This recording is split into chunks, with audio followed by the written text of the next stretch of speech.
জুলাই আন্দোলনে গুলিবিদ্ধ হয়ে ঢাকা মেডিকেল কলেজ হাসপাতালে চিকিৎসাধীন আহত আন্দোলনকারীদের চিকিৎসায় বাধা দেয় আওয়ামী লীগপন্থী স্বাধীনতা চিকিৎসক পরিষদের কয়েকজন চিকিৎসক। এছাড়া ছাত্রলীগের নেতাকর্মীরাও অস্ত্রসহ হাসপাতালে ঢুকে আন্দোলনকারীদের পরিচয় জানতে চায়।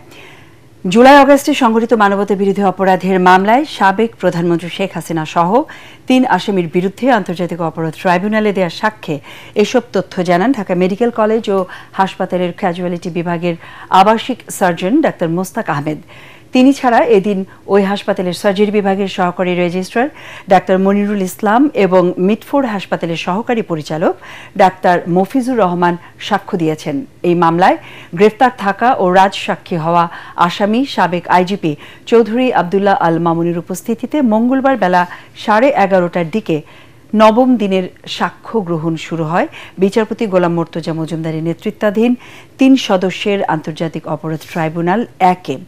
এই মামলায় গত 8 দিনে শহীদ পরিবারের সদস্য ও জুলাই হত্যাযজ্ঞের প্রত্যক্ষদর্শী 24 জন সাক্ষ্য দিয়েছেন। সবাই শেখ হাসিনা সহ জুলাই হত্যাযজ্ঞে জড়িতদের যথাযথ বিচার ও সর্বোচ্চ শাস্তির দাবি জানিয়েছেন আদালতে দেয়া তাদের জবানবন্দিতে। ডিরেকশনটা ছিল উপর থেকে নিচে, তার মাথায় লেগে পেছন দিয়ে বের হয়েছে, তার এইখানে লেগে পেছন দিয়ে বের হয়েছে। অর্থাৎ সাধারণ যে ডিরেকশন থাকে নিচ থেকে উপরের দিকে অথবা সমান্তরালে সোজাসুজি, সেটা নয়। এর থেকে ওনাদের ধারণা এবং যারা জখমী তারাও বলেছেন যে এটা হেলিকপ্টার থেকে অথবা বাড়ির উঁচু ভবন থেকে গুলি করা।